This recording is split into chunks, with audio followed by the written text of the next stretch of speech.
Assalamualaikum warahmatullahi wabarakatuh. Nahmaduhu wa nusalli wa nusallimu ala rasulihil karim, amma ba'du. Teman-teman semua, kita bersyukur kepada Allah, yang mana artinya bersyukur adalah merasa beruntung, merasa mendapatkan macam-macam anugerah dan kebaikan.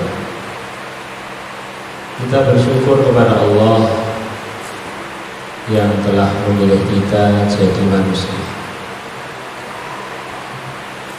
Manusia ini adalah makhluknya Allah yang dimuliakan oleh Allah. Dimunculkan darinya para nabi, para rasul, para wali, orang-orang soleh, orang-orang yang kokoh imannya, para siddiqin, pejuang-pejuang agama, para syuhada. Nah, kita ini oleh Allah dipilih untuk jadi bagian dari manusia. Ini satu kemuliaan yang perlu kita syukuri. Ada sebagian orang yang tidak bertanggung jawab, menginginkan kita ini punya satu gambaran bahwa kita ini aslinya itu adalah dari plankton, kemudian terjadi evolusi, kemudian jadi kadal, jadi apa, akhirnya jadi kera, jadi manusia. Ini adalah bentuk dari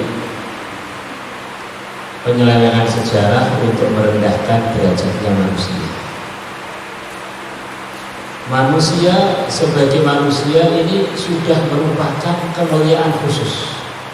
Belum lagi dilihat dari segi-segi yang sebentar lagi akan kita sampaikan.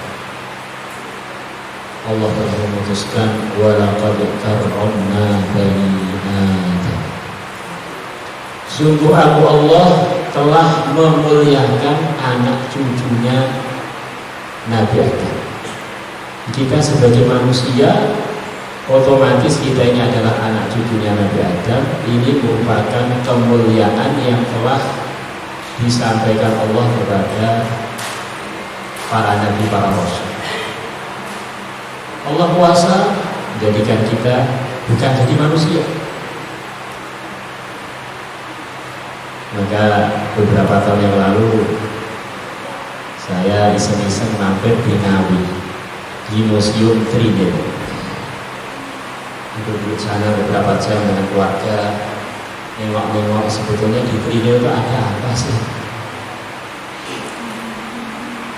Ternyata di situ ditulis, kalau saya nggak salah, bahwa Museum Trinil ini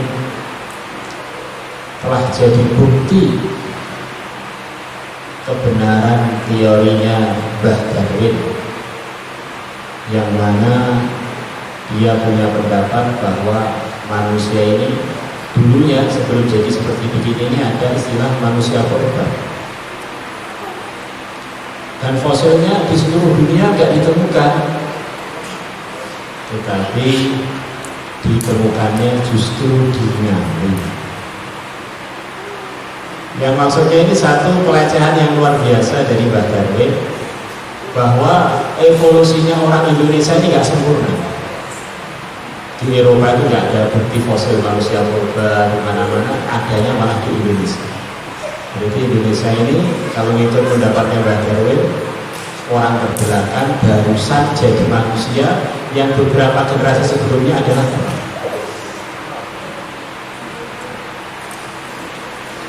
Maka ada beberapa anak-anak muda dari negeri Saudi Arabia.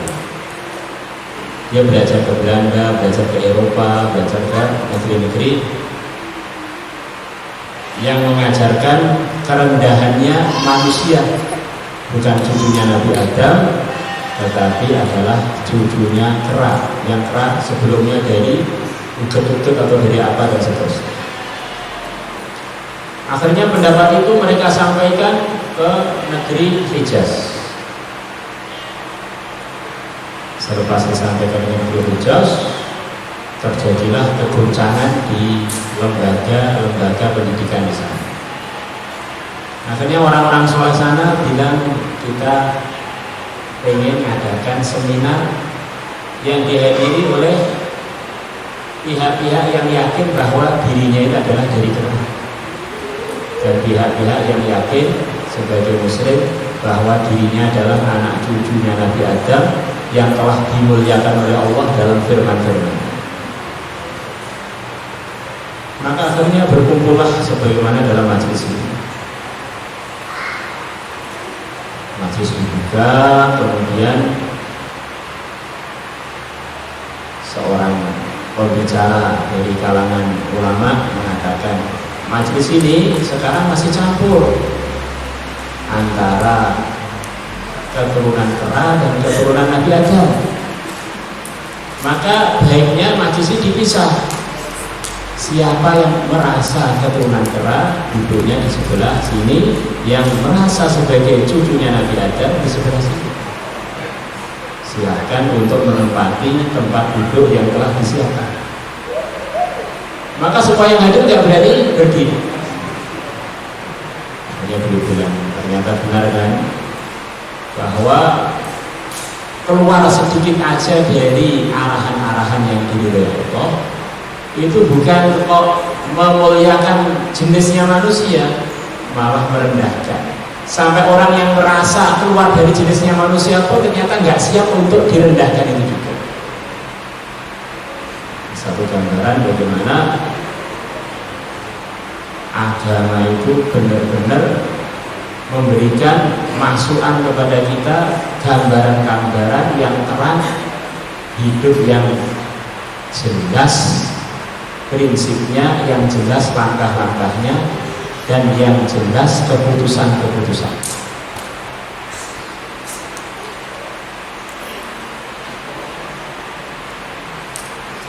Teman-teman semua, begitu setan telah dilaknat oleh Allah, maka dia bersumpah di hadapan Allah bahwa dia akan datang menggoda anak cucu Nabi Adam dari depan, dari belakang, dari kanan, dari kiri, digoda, biar tidak mensyukuri nikmat-nikmat Allah. Tsumma la'atiyannahum min baini aydihim wa min khalfihim wa an aymanihim wa an syama'ilihim wa la tajidu aktsarahum syakirin. Kemudian Allah sungguh-sungguh, kata para ulama, kalau ada lam taukid dengan nun taukid di satu kalimat itu maksudnya itu adalah sumpah. Aku bersumpah, wahai Allah, aku akan datang kepada anak cucu Adam min baini aydihim, dari depan mereka, wa min khalfihim, dari belakangnya, wa an aymanihim wa an syama'ilihim, dari kanan kirinya, wala tajidu aktsarahum syakirin. Akhirnya engkau akan mendapati anak cucu Adam tidak merasa diuntungkan lagi dengan macam-macam nikmat yang telah Allah berikan kepada mereka, wabil khusus nikmat diberi agama, nikmat dijadikan anak cucunya manusia yang suci Nabi Adam alaihissalam. Jadi kerusakan di dunia manusia ini, kalau kita lihat kerusakan di pribadinya manusia ataupun kerusakan di keluarganya manusia atau di pekerjaannya manusia, ujung-ujungnya karena manusia ini tidak merasa beruntung dengan posisi-posisi tersebut, tidak merasa dia mendapatkan kebaikan dari posisi-posisi tersebut. Ada orang cerai dengan istrinya, pengen lari dari suaminya. Kenapa? Karena merasa sudah tidak merasa diuntungkan. Ada orang meninggalkan pekerjaannya, begitu juga.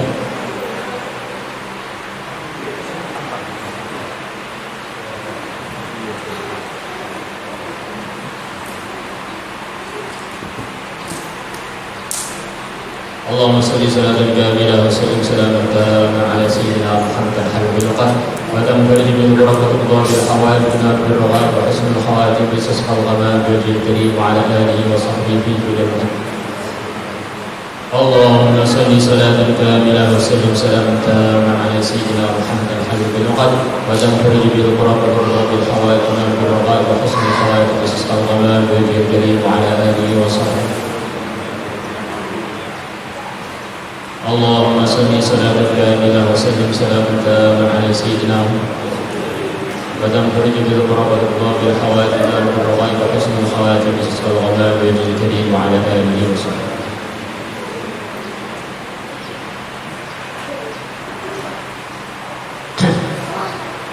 Semua godaan-godaan iblis itu masuk kepada manusia dari pintu tidak bersyukur. Pertama kali kerusakan yang dibuat oleh Qabil karena dia merasa aturan agama yang dibawa oleh ayahnya tidak menguntungkan dia. Akhirnya dia tidak membayar zakat dengan baik. Akhirnya dia membunuh saudaranya sendiri karena merasa saudaranya diuntungkan dengan aturan agama sementara dia dirugikan.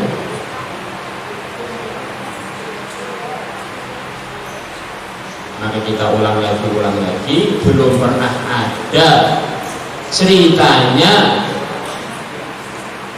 kenaikan kebaikan, prestasi yang membanggakan dalam urusan kesolehan, baik pun untuk laki atau wanitanya, kecuali sebabnya satu saja, manusia hidupnya sesuai dengan apa yang diridhoi oleh Allah.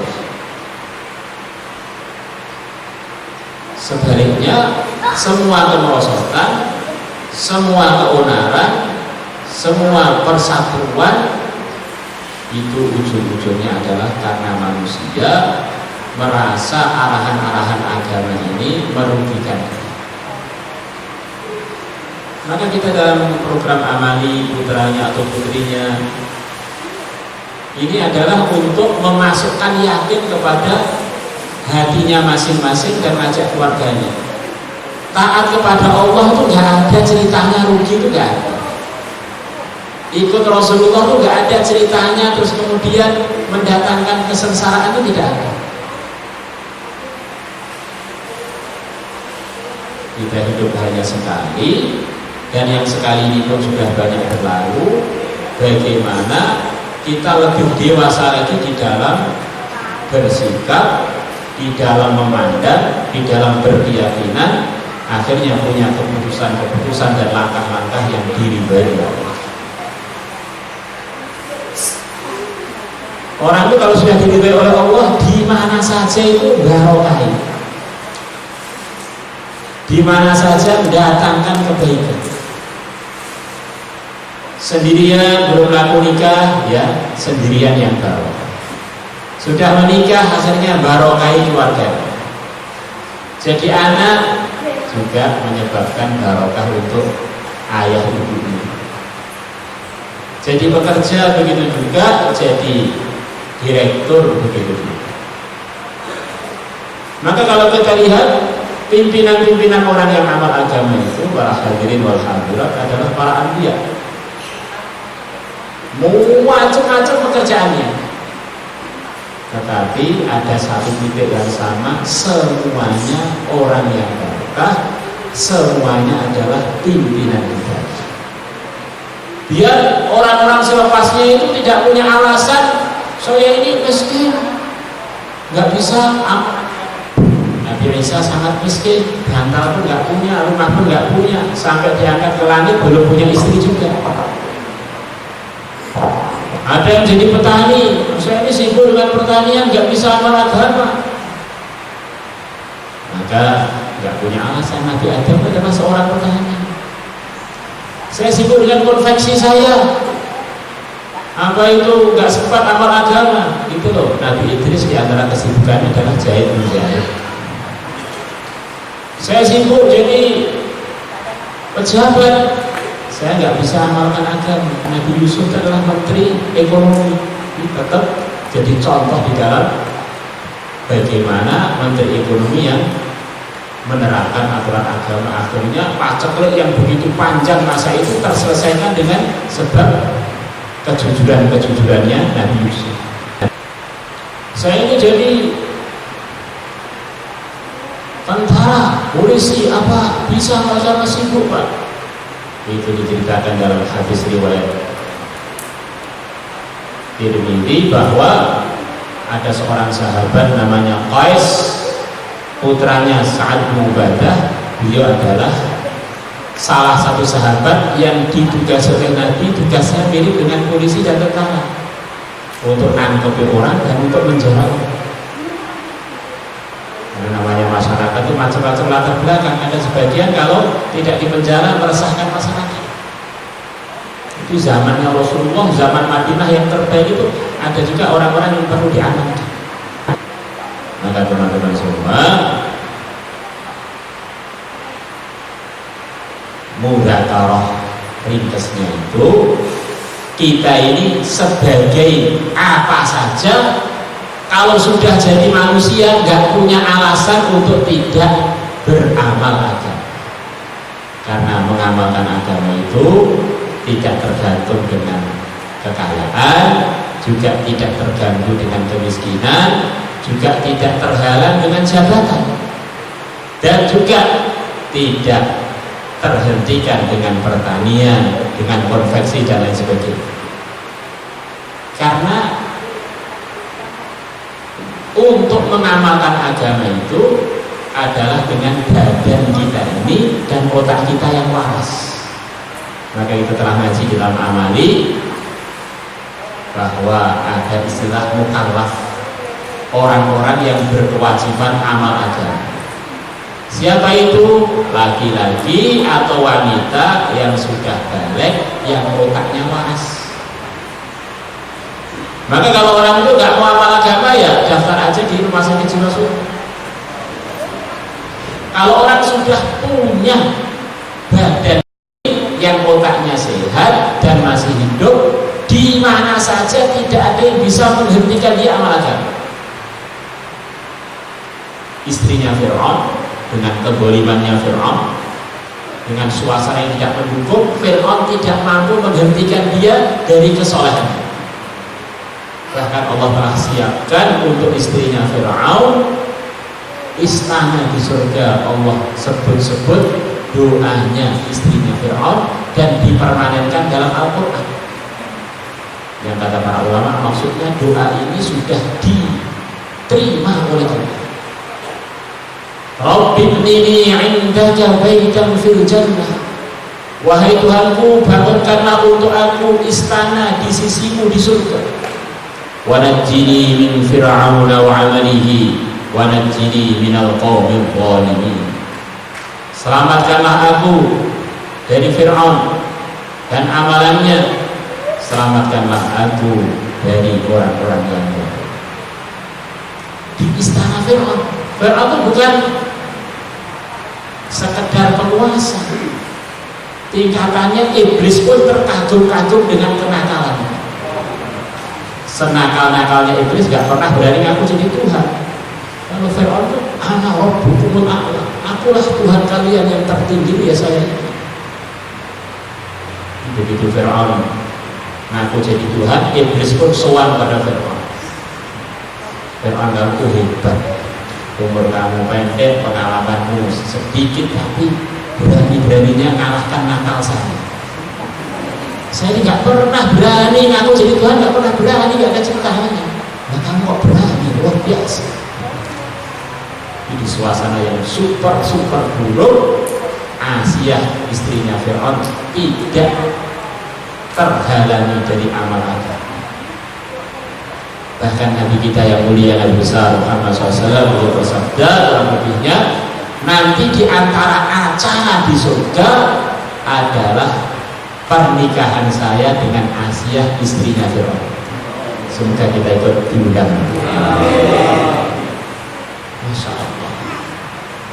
Jadi keseh boten wonten alasan kangge boten dari tiang takwa boten wonten alasan. Nek alasan terus jadi ini pun tiang alasan.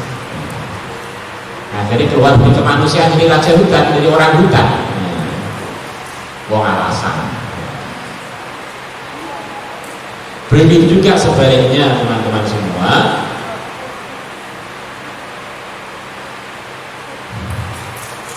Sebaik apapun suasana, sebaik apapun teman, sebaik apapun pelajaran dan pengajaran dan yang mengajar, kalau kita ini tidak mau ikut, ya tetap tidak bisa jadi baik. Tidak ada rumah yang lebih baik melebihi rumahnya para anak. Karena nggak mau ikut program suaminya, program di rumah beliau, Allah telah resmikan istrinya Nabi Nuh, dan selepas Nabi Nuh ada juga istrinya Nabi Lut, diputuskan kedua-duanya masuk neraka. Waqila, dan telah dikatakan udkhula, kalian berdua istrinya Nabi Nuh dan istrinya Nabi Lut, udkhula, masuklah kalian berdua an-nar, neraka, ma'ad dakhilin, bersama yang lain-lain yang masuk. Begitu juga ceritanya tidak ada pelajaran pengajaran suasana yang lebih hebat melebihi suasana zaman Madinah. Madinah zamannya Rasulullah Sallallahu Alaihi Wasallam. Orang-orang yang ikut pelajaran beliau, ikut arahan beliau, menjadi manusia terbaik selepas para nabi, para rasul, yaitu para sahabat. Innallaha ikhtara ashabi 'alal 'alamin siwan nabiyyin wal mursalin. Sesungguhnya Allah telah memilih sahabat-sahabatku melebihi orang seluruh alam selain para nabi, para rasul. Yang ikut jadinya namanya sahabat. Yang tidak ikut, Allah telah resmikan diberi siksa neraka yang terjelek prestasinya, namanya munafikin. Innal munafiqina fid darkil asfali minan nar. Sesungguhnya para munafikin adalah di tingkat paling bawah di neraka sana. Walam tajid lahum nasira, dan sekali-kali kamu tidak akan menemukan orang yang bisa menolong mereka. Masya Allah. Pengajarnya sama, pelajarannya sama, suasananya sama, tapi sikapnya berbeda, akhirnya hasilnya juga berbeda. Kesimpulanipun, boten wonten alasan kangge boten ngamalaken agami, boten wonten alasan. Sinten mawon. Mula mungkin ten akhirat menika rojo, rakyat, petani utawi pejabat, pertanyaannya sama. Man rabbuka, man nabiyuka, ma dinuka, ma kitabuka. Ada sebagian jawab, man ikhwanuka. Pangeranmu sapa, nabimu sapa, kitab panutanmu jenenge apa, dulur-dulurmu ning donya sing mbok anggap dulur ki sapa. Jadi antawis pertanyaan ini pun kan kuburan.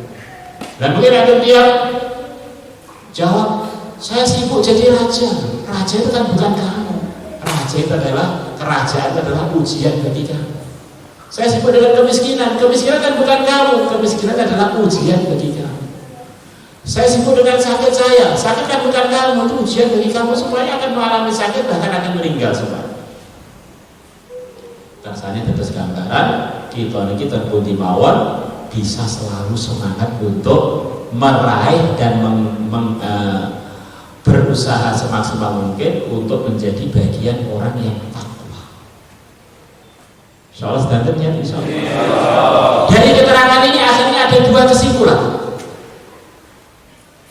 Berarti sing terpenting ini piye iso bersikap sing leres, dan ini perlu pengetahuan. Pengetahuan ini pun pengetahuan agama Islam yang dipelajari dengan aman. Berarti aku ki ya awakku iki. Mula sak sampunipun pengetahuan agami boten wonten sing langkung penting ngumpuli ilmu kesehatan. Saklintune niku jarinipun Imam Syafi'i ten donya niku namung tambahan mawon. Ilmu yang sebenarnya itu hanya dua kata Imam Syafi'i. Yang lain itu tambahan bagi orang yang cerdas dan mau berpikir. Pertama adalah ilmu pemahaman agama, ilmu fikih, biar kita ini hidup ini sesuai dengan ridhonya Allah. Makan, minum, kemudian bergerak, memutuskan, memandang biar sesuai dengan yang dibilang Allah, maka perlu ilmu agama. Kemudian yang kedua, ilmu kesehatan untuk merawat badan kita ini, karena selain badan kita ini bukan milik kita. Kadang-kadang orang itu ajib, ini sedikit sindiran. Untuk rumahnya dibagus-bagusin, untuk mobilnya dibagus-bagusin, awake diombeni gak karu-karuan, dimangani ngawur. Niku jenenge kirang cerdasnya terlalu lemah. Lah wong mobilnya duduk kowe lho kan. Ngomah duduk kowe lho. Lah kok malah sing mbok rawat sing duduk kowe dhewe gak mbok rawat. Ya badan inilah teman-teman semua yang akan kita gunakan untuk amal agama. Ya badan inilah yang akan dihisab nanti. Ya badan inilah yang akan kita bawa untuk masuk surga. Selain badan kita nggak punya, hanya kita hanya badan ini. Ya saya sudah punya sawah, sudah pernah petrok, sertifikat resmi. Itu kan perasaan aja. Coba kalau kamu meninggalkan semuanya pindah tangan. Dunia ini para hadirin wal hadirat belum pernah bisa dimiliki oleh siapapun. Kerajaannya ataupun kekuasaannya ataupun hartanya ataupun tanahnya ataupun airnya belum pernah bisa dimiliki siapapun. Yang ada giliran makan. Al-ilmu ilmani, al-fiqhu lil adyani, wa tibbu lil abdan. Ilmu itu hakikatnya hanya dua yang terpenting itu. Ilmu fikih untuk merawat agama, ilmu kesehatan untuk merawat badan. Orang itu jadi raja, tetapi kalau nafasnya tersengal-sengal ya apa gunanya? Orang itu uangnya sak tumpuk, tetapi nek kempas-kempis ambegane kayak gini. Orang itu lahannya ribu-ribu hektar, tetapi diabetes nggak mampu. Nah sekarang ini orang ini perlu berpikir yang cerdas. Sing terpenting ini ngamali agama, karo ngerawat awak gitu. Nah ngerawat awak itu sepundi. Kalau kita belajar dalam agama, sekian banyak arahan Nabi untuk merawat agama itu. Merawat secara rohani, siapa pagi hari baca Bismillahirrahmanirrahim la yadurru ma'asmihi syai'un fil ardi wal sama wa huwas samiul alim. Itu 3 kali Allah akan jaga dia dari yang madoroti dia sampai sore hari sampai pagi hari kalau dia akan mengatakan yang sama. Banyak lagi kalau orang masuk rumah kemudian dia salam, setan-setan dari luar tidak bisa masuk, setan dari di dalam lari semua. Ini termasuk yang ganggu-ganggu kesehatan, di antaranya setan-setan nggak nampak di antara. Kadang-kadang orang itu sering masuk rumahnya berantakan, dia nggak sadar ternyata yang bawa setan diri dia sendiri. Sekali nggak salam sudah berapa setan ikut masuk, 2 kali, 3 kali, 10 kali rumahnya sudah di markasnya dulu. Nah, akhirnya jadi nggak karu-karuan suasana gara-gara tidak namakan agama satu hal saja yang sepertinya ringan, nggak mengucapkan salam. Anaknya nakal, ini nakal, kenapa? Ternyata lupa baca bismillah waktu 2 anak. Anaknya sidik pisan, beling pisan ya repot ya. Gara-gara kesupen maos bismillah. Masa ini gerakan anti kenakalan remaja. Ya sebelum remaja nakal itu sebetulnya orang tuanya yang nakal, karena orang tuanya dulu merubah bismillah loh, gimana lagi? Maka semoga pelajaran-pelajaran di amal ini jadi satu gambaran hidup yang lebih bertakwa lagi. Kemudian milik kita hanya badan kita ini, bagaimana kita rawat sebaik-baiknya dengan doa-doa penjagaan dan juga dengan arahan-arahan agama untuk pemakanan-pemakanan yang diarahkan nanti. Di antaranya Nabi bersabda kurang lebihnya, siapa yang pagi hari menjilat madu 3 kali jilatan, hari itu dia tidak akan kena penyakit yang berat. Terus kalau sore hari itu juga dia akan terjaga sampai pagi hari. Tiap hari ada konsumsi madu dikit. Di antara arahan agama supaya kita ini tidur sebelum zuhur walaupun sebentar, qailullah. Ternyata sekian banyak manfaat sebab ikut arahan Nabi qailullah itu. Akhirnya keluar hormon endorfin, keluar melatonin, keluar apa yang menyebabkan tubuh itu jauh lebih sehat dari pada orang-orang yang tidak pernah tidur qailullah. Belum lagi arahan-arahan para ulama, kalau kamu pengen sehat jangan nahan kencing, kalau pengen sehat banyak minum, itu sudah nasihatnya zaman tabi'in Hasan al-Basri. Masya Allah, semua yang kita miliki hanya badan kita ini, maka bagaimana kita gunakan sebaik-baiknya untuk amal agama dan kita rawat sebaik-baiknya semaksimal yang kita mampu. Kemudian kita ini di dunia ini adalah untuk cari pahala sebanyak-banyaknya. Maka kita ada di kantor kita, di pekerjaan kita masing-masing, di posisi masing-masing, bagaimana kita maksimalkan potensi yang Allah berikan kepada kita untuk cari pahala sebanyak-banyaknya. Bagaimana setiap orang yang ketemu dengan saya itu dapat kebaikan. Bagaimana setiap orang yang ketemu dengan saya ini jadi ahli masjid. Bagaimana setiap orang yang ketemu dengan saya ini jadi orang yang takut kepada Allah. Bagaimana orang yang ketemu dengan saya ini jadi teman saya di surga. Kita cari teman sebanyak-banyaknya. Di samping memang cari teman muslim sebanyak-banyaknya itu di antara anugerah Allah yang akan diberikan kepada orang tersebut. Nanti di akhirat sana, orang-orang muslim yang sudah diputuskan masuk surga, Allah akan berfirman kepada dia, carilah teman-teman kamu yang dulu kamu kenal, yang belum kamu lihat masuk surga, kamu ajak masuk surga. Kalau kita ini belum jadi bagian yang akhirnya diputuskan masuk surga, minimal bagian yang diajak lah. Karena banyak pertemanan-pertemanan yang diridhoi oleh Allah. Kita nanti di sana saling nyari-menyari. Iki misalnya pokok iki, misalnya pokok, dan akhirnya kita bareng-bareng masuk surga insyaallah. Apalagi ini di bagian Bayangkara, Bayangkari, bagian itu kan banyak interaksi dengan masyarakat. Ini punya banyak kesempatan untuk cari pahala. Ngisi ini pahala, mengamankan ini cari pahala, ini pahala, ingatkan kepada Allah, ingatkan amalan itu, masya Allah. Potensi kita jadi banyak untuk bekal akhirat kita. Kewajiban itu menyampaikan, kewajiban itu mengajak, jadinya bagaimana itu nggak terlalu masalah. Kadang-kadang orang itu sumpah karena yang diajak nggak mau, yang diprogram nggak mau, itu salah. Kewajiban kita adalah memprogram, yang mau, yang diprogram nggak mau itu bukan urusan kita. Karena sebagaimana pelajaran kita pelajari, orang itu aslinya sudah diprogram oleh takdir masing-masing.